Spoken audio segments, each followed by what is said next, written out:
Hey, what's up mga kaballers? Maligayang pagbabalik sa aking channel. Halina't pag-usapan natin ang balitang Buddy Hield pumayag na sa Warriors. At ang balitang Kyle Kuzma sa Lakers babalik na. Tara na't pag-usapan natin yan dito sa Basketball Hotshots.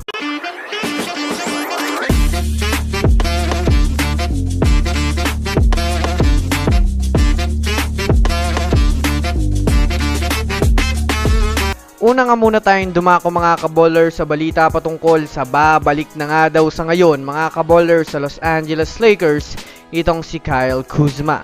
Kahit man nga po mga kaballers, hirap ang Lakers ngayon makakuha ng panibagong manlalaro, ay hindi pa rin nga mga kaballers si Rob Pelinka tumitigil na makakuha ng panibagong player mga kaballers na maaaring dumagdag at makakatulong sa kanilang kupunan.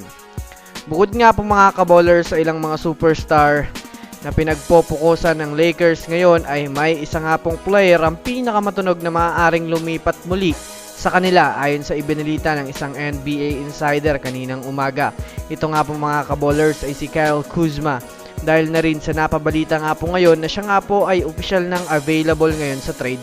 Ngunit syempre hindi rin nga natin makakaballers masasabi na pumayag kaagad na ibigay si Kuzma, lalo pat ito rin nga po ang isa sa mga nagbibigay ng malakas na impact sa kupunan ng Washington Wizards, kaya nananatili pa rin na 50-50% pa rin ang chance na bumalik ito sa Lakers, lalo pat magdedepende nga mismo sa Wizards ang magiging desisyon nila kung papayag sila na bitawan itong si Kyle Kuzma.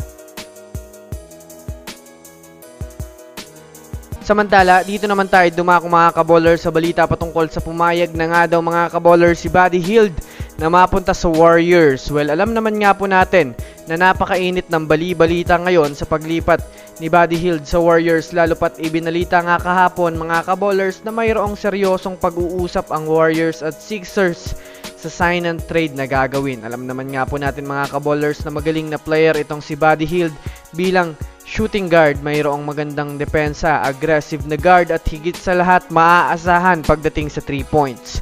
Ibinalita nga po ngayon mga kaballers ni Team Kawakami na pumayag na nga po ang Philadelphia 76ers na ibigay nila sa Warriors si Buddy Hield. Sa katunayan, still waiting pa rin nga daw ang Sixers na iniisip na ipampapalit ng Warriors sa kanila. Ibig sabihin nga po mga kaballers, nag-aantay na lang ang Sixers kung sinong mga player o anong may offer o may papalit ng Warriors sa kanila kapalit ni Buddy Hield. Kaya naman abang-abang na lang tayo mga kaballers sa mga susunod na balita. So that's it for today's video mga kaballers. Yan lang ang ating pag-uusapan sa ngayon. Pindutin lang subscribe and hit nyo na rin ang notification bell para sa mga susunod na updates sa mundo ng basketball. Again, this is Basketball Hotshots.